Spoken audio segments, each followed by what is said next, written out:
Oh, look at that. Hey, it's us. What's going on, guys? How's it going? Pretty good. You're just a little bit smaller now, but it's okay.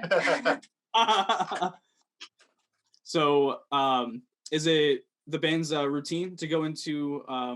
Do you guys have like a bar that you guys like to frequent after a practice? Sometimes. I mean, we non-quarantine times sometimes. That's generally what I'm drinkers. Yeah.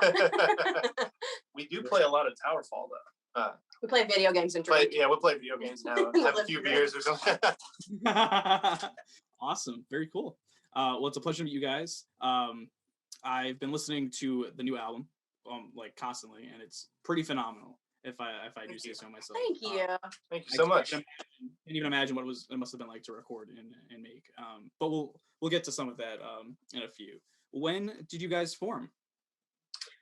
We actually started the band back in like 2010, so it's been going for a while. And then James has been playing with us for about 2 years now. I'd say 13. Yeah. Well, how did you come into the name Year of October? When we first started playing, it was just me and Josh doing like acoustic stuff, and I felt like it was the music you play around a campfire, kind of. So I wanted to take that feeling of fall and make it go year round. And so I feel like October is like the best fall month, and so we wanted a Year of October because it's the best. And now we just write kind of spooky, creepy rock music. No more campfire music. Awesome. That's so cool. Yeah, I definitely agree. October is definitely the best fall, autumn weather, and just maybe even month of the year in general. How long have you each been playing music for? Go ahead. I started when I was 13, and I turned 28 tomorrow, so a while. Okay. And, I've been singing my whole life. My mom has videos when I was like 3 years old, writing songs in the living room. So I think it was just a part of me. I started playing bass when I was about 13, and then I started getting into guitar when I was like 15 or 16. So yeah, about almost 20 years. Yeah, that's wild. More than 20 years. Jeez. Old man. Jesus. Damn. Weird to think about. A long time. So you went from bass to guitar. Yeah, it's wild. Cool. So what made you want to switch from bass to guitar? Well, I always played both. I mainly played bass in bands, and I actually played bass in Year of October for like our first record. And then we had a falling out with a guitar player. He didn't want to do it anymore. So it was out of necessity. Out of necessity, I started, and me and Felicia wrote everything. But I started playing guitar because we had a bunch of shows lined up. And so we were like, well, we're not going to cancel them. So I started playing guitar, and I think it's the best thing that happened to the band for sure at the time. Very cool, guys. Very cool. Your combination of rock, fuzz, and then soul is super impressive to hear. What artists are you guys inspired by? I mean, I love like old soul, like Etta James and Ella Fitzgerald. Then we go up to like Aretha Franklin. One of my favorite artists is Nora Jones. I love Amy Winehouse. And then, I mean, if we go rock stuff like the Arctic Monkeys, anything Jack White does. I love like Zeppelin, Sabbath, but then also like I love newer band All Them Witches is a super cool band. That band's super dope. And then I also like a lot of folk music like Nick Drake and like Sufjan Stevens, and I listen to quite a variety. What about you, James? Same as I'm really into hip hop and rap music as well as the heavier side of things. Like Metallica, Gojira, Clutch. That's one thing that's super cool. When we're on tour, we get to show each other music, and like James has showed us a lot of artists that we'd never heard of, and just getting to share that and different. Listen to a lot of raconteurs. Yeah, a lot of raconteurs. But that's part of the. That's so interesting. I'm glad that somebody said All Them Witches, because aren't they from Nashville as well? Yeah, they are. Cool, very cool. Also, My Morning Jacket is from I'm pretty sure. Oh yeah. We love. How can you not? Yeah. With 4 albums under your belt, how do you feel that the band has grown since the start in 2012? Do you want me to take that? Yeah. I mean, I think we're finally in a place closer to a sound where we wanted to be when we started. With that first record, we did it to have music to book shows. And so I feel like it's good, it's songs that we like and stuff, but I feel like we are finally in more of the sound we actually wanted at the beginning. And I feel like we've grown into like a more like heavier, soulful sound. And I think that's where we wanted to be when we started. And we just now have the right people to do it with. Mm-hmm. Did you feel like what was the last lineup like that you didn't feel as confident or comfortable with the sound? We've got a lot of people play with us and a lot of great musicians. It's definitely a thing though where it's like it's a feel thing. Like some songs like you just couldn't play with certain people, and definitely don't want to say anybody was bad. Everyone was really good, but there's just with James, it's like we don't have to talk about anything. It just happens, and especially live, like having the freedom to do what you want to do, and also to know exactly what we want to do live. It's been really awesome. Like since he started playing with the band, we've written, we got a whole other record written after Wastelands, and we're working on that right now, and then we're working on other new music after that. So it's been a really it's always challenging to write music, but the pieces are definitely there to continue doing that. That's awesome to hear. I'm so glad that you guys I had hoped that you guys would continue making music, but I didn't, realize that you guys already had another album potentially like on the way. That's awesome to hear, especially since your last album came out at like the back end of 2020. Yeah. Yeah, we're pumped about it. We're working pretty hard on it right now. Not much left to do these last few months, Just gonna chill. How much of the new album would you say is completed? When can listeners expect to hear something new, or maybe see or hear something about the new album?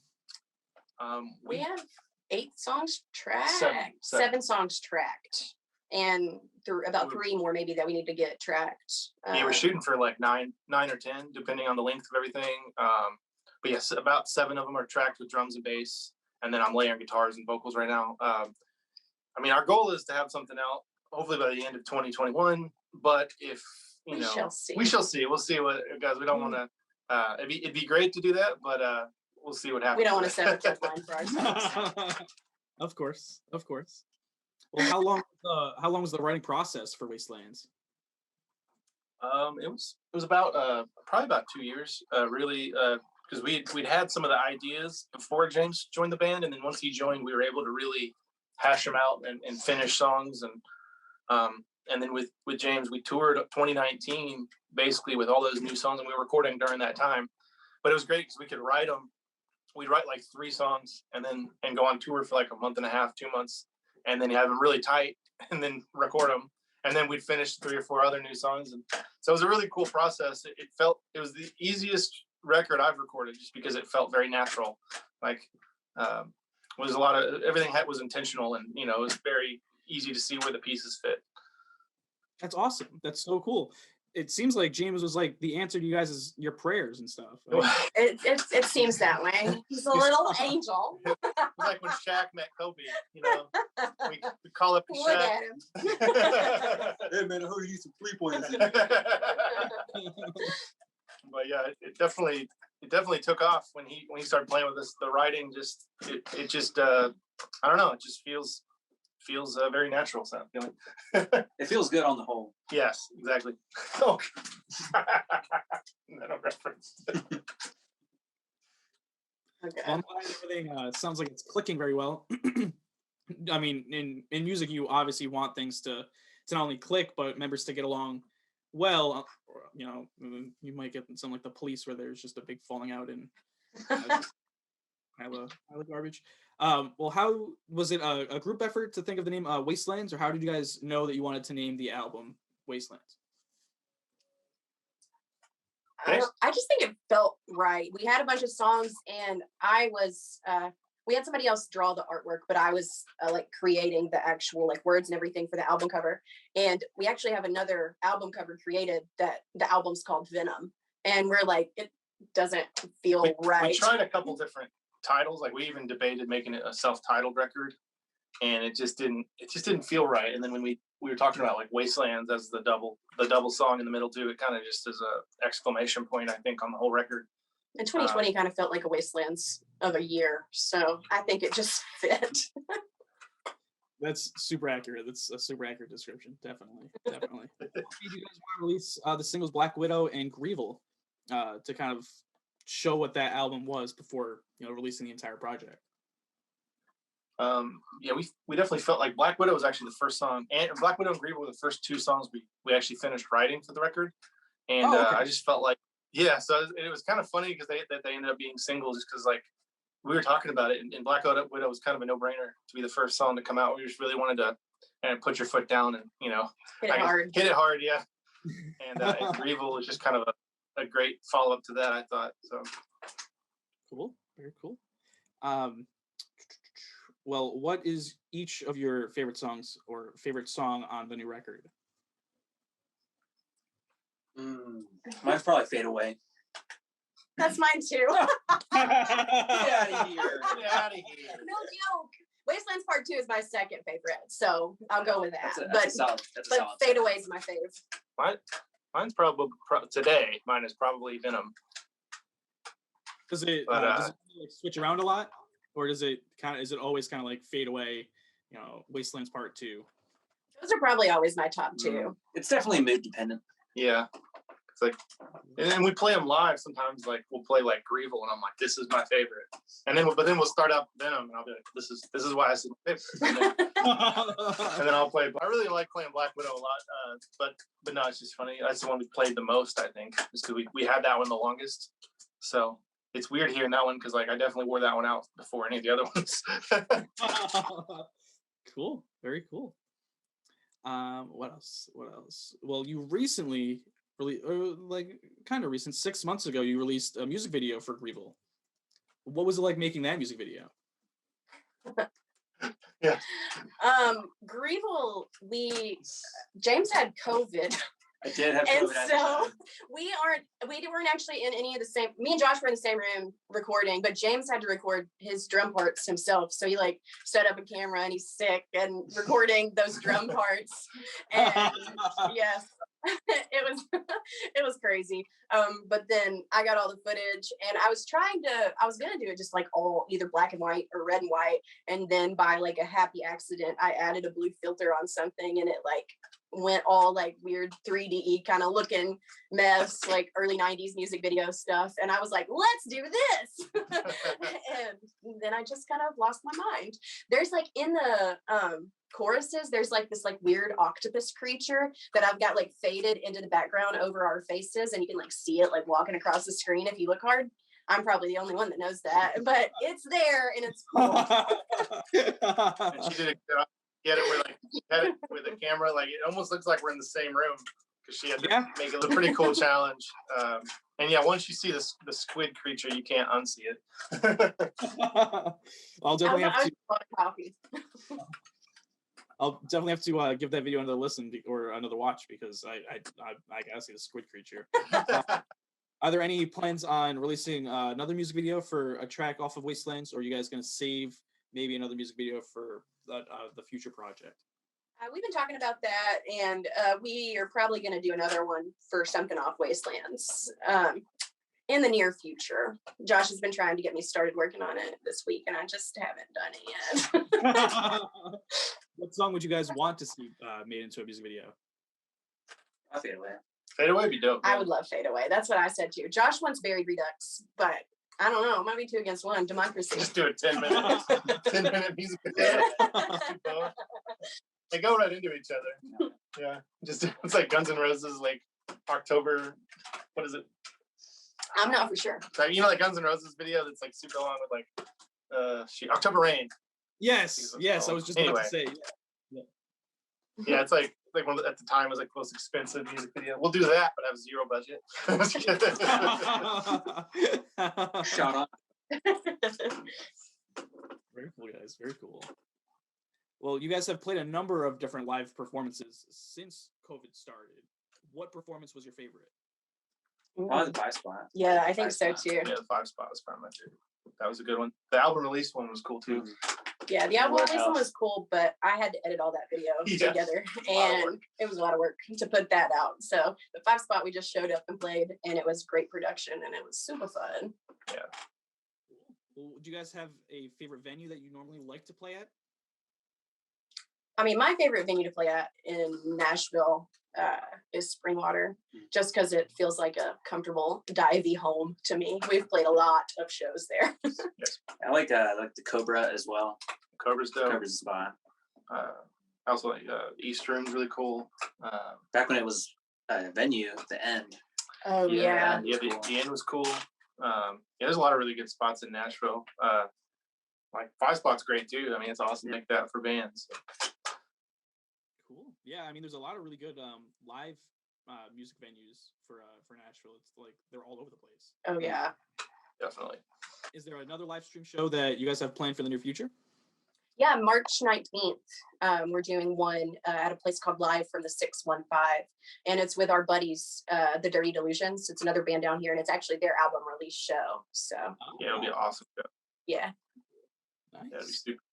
Have you guys toured around with them or before, or how did they become friends of yours? We played in Nashville a few times, and then we played in Western Kentucky with them at a place called Terrapin Station. And that was a great show and a great place. Yeah, that show was super cool. No, when we did here in town at that like sketchy warehouse. Yeah, Yeah. I don't remember what it was called, but it was a weird It was cool. It backlot was a art. very strange show. It was great though. Yeah. So you guys have some merch that listeners can buy if they go to their website, yearofoctober.com. Items on your website include patches with the band's logo on it, and also a personal favorite of mine, Wastelands pressed onto black vinyl. What other merch can fans expect to see in the future from you guys? CDs, koozies, T-shirts, hats, bracelets. We're doing condoms too. It's gonna be awesome. Oh, there you go. We got hopefully at some point soon, we got a new 7-inch that's getting pressed. Actually, right now we're doing a Wastelands 1 and 2 for that. That's brand new information. I just heard back from that, so that'll be sweet. So we're gonna have more vinyl. And then we're gonna have more T-shirts coming out as well soon. So we got some new T-shirts coming out, and we got a whole bunch of stuff on there. So I love our trucker hats though. yeah, trucker hats where it's at. Well, your 2014 album, Golden Days, was recently pressed onto a multicolored record. Is there any plans for Wastelands to reach a color variant status, or do you think it'll always just stay the black? If I mean, if we sell them all. I know, Yeah. I was like, if we sell them all, then maybe we'll get color. We shall see. Yeah. I would love to. I thought like purple vinyl would be dope, but Purple Sure. with a gold center. yeah. That'd be cool.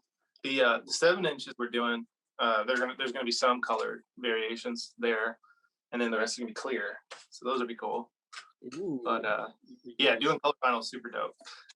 Oh, yeah. The reason the Golden Days are colored because we had a coupon. We had a coupon from United Record Pressing, and it was cheaper to get the multicolor vinyl Because they're also and then to get black. They're all just random. they're all random, but it's cool because everybody nobody has like the same one. They're like, let's just throw in all of our leftover colors, and y'all get what you get. I'm so glad that you guys are into pressing records, because a lot of artists either aren't able to, or it's super expensive in order to do so. How did you guys know that you wanted to start pressing records? I mean, we love to listen to vinyl. We all collect vinyl, and it's one of our favorite ways to listen to music. So I think we just wanted to do it that way. And I mean, that's one of the best ways to support a band too. Like you go to a show, you buy a band's vinyl, all that money goes to that band, and you get to take something home that's dope that you can listen to. Yeah. I definitely get that. And then we were recording Wastelands. We were like, because we were recording Wastelands because we didn't do Trouble Comes on vinyl, which was our 2017 album. And I'm really sad that I didn't get to. So when we were recording Wastelands, I was like, from the very beginning, I'm like, this is going on vinyl. Even if it's just for me. But no, it's cool. I think it's one of the, especially with collectors and stuff, it's one of the best ways. Like people still buy CDs, but vinyl is something that I think people are really gravitating towards nowadays. So that's cool. Definitely. Is that a whole row of vinyl behind you there? I mean, it might be. It might be. I have a few. Well, have you guys talked to either Grimies or what was the other one, Vinyl Tap, about keeping Wastelands stocked in a few local record stores, or do you feel like maybe it's like only you guys to sell them? I mean, we've got a few at Grimies. We don't have any at Vinyl Tap. We should probably We should do that. there. Yeah. And we're gonna take some to the Groove too. That's another one of our favorite record stores. There you go. Yeah, that place is spot on. All right, what else? So I only have a few more questions for you guys, just to tie up the interview. What music can listeners expect to hear from you within the years? So we talked about how you will be putting out some type of music within hopefully the next year. But are there any like song titles, or is there any more information that you can give to your listeners? I mean, we talked about doing Eminem covers, but like in a bluesy rock setting. We Mom spaghetti. Mom spaghetti. Spaghetti. We do have some of them are already live. Oh yeah, we played a few at the 5 spots, so we've got a couple of them up on our YouTube page. Yeah, one new one. It's up on our YouTube page. It's live at the 5 spot. It's called "Paid Back in Spades," and it'll be on the new record. Did we do the Hounds then? We did the Hounds. Yeah, we did the Hounds, and we also did "Keep on Fighting." Yeah. So yeah, we got a lot of new ones out. You can hear They're floating. They're floating. They're out there. That's super exciting. That's awesome. That's so cool. Well, you guys are currently unsigned and independent. Would you prefer to maintain your independence, or is there, an urge to go towards a signed label? I mean, we like the independence. If we could keep the independence and have their contacts, that would be great. But I mean, if somebody offered us something that was really good and like didn't take us over, then we would be down. Yeah. But also seems like a lot of pressure. I know. Seems like a lot of pressure. Like Shaq over here. Like on Dave, dude. He was all pressured about his contract. Oh, It's true. Sure. Well, he wasn't. His manager was. Yeah, Dave was Well, like, whatever. I'm just gonna hang up. But no, I think like if we had the right deal, it'd be great. But it would have to be. It would have to work out for us. But yeah, just all depends. Of course. So the final 2 questions I have for you. What is your desert island album? If you were trapped on a desert island, one album, you were there for the rest of your life starting now, what would you choose? Billy Joel, 52nd Street. Oh God, that's such a good record. Yeah. Phosphorescent Blues by the Punch Brothers. That's a good record. Good record. I'd probably go Led Zepp 4. Yeah, all nice choices. Very cool. Very cool. Is there anyone that you'd like to shout out, or any further announcements that you'd like to let your listeners know about? I'm gonna shout out my mom. Hey, Tina. Tina. James is during this week. We are I just say it's James's birthday tomorrow. Yeah, and this week will be. Shout out to James. Happy birthday. Yeah. Yeah, just as a check us out on we have our stuff is up on our website with a link to our Bandcamp. If anybody wants to check out our music, we're on the streaming as well, and we got vinyl. So. YouTube, Spotify, Bandcamp, OnlyFans, we're there. Even OnlyFans, damn, you guys are committed. No, we're not. It's just James. It's just James. They don't know that they have an OnlyFans. I strategically place cameras around the house. Oh, jeez. Oops. Well, this interview was a lot of fun, guys. Thank you so much for sitting down with me. Sorry for the small technical difficulties at the start of it. So, Josh and Felicia, you guys are married? Yes. Okay. We are. Yeah. All right, perfect. If there was a thought that was like, oh, they're brother and sister, but then I was like, We get that a lot. We get random messages on Instagram like, so is Josh your brother? Like, no. That's a very common question, yeah. They're obviously not watching the Year of October OnlyFans. Oh.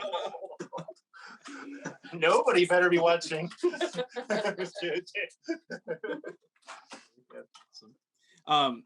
Would you guys? One final question just popped in my head. Would you guys like want a bassist as like the 4th person in the band, or do you guys feel content, just having Josh do all the guitars and whatnot?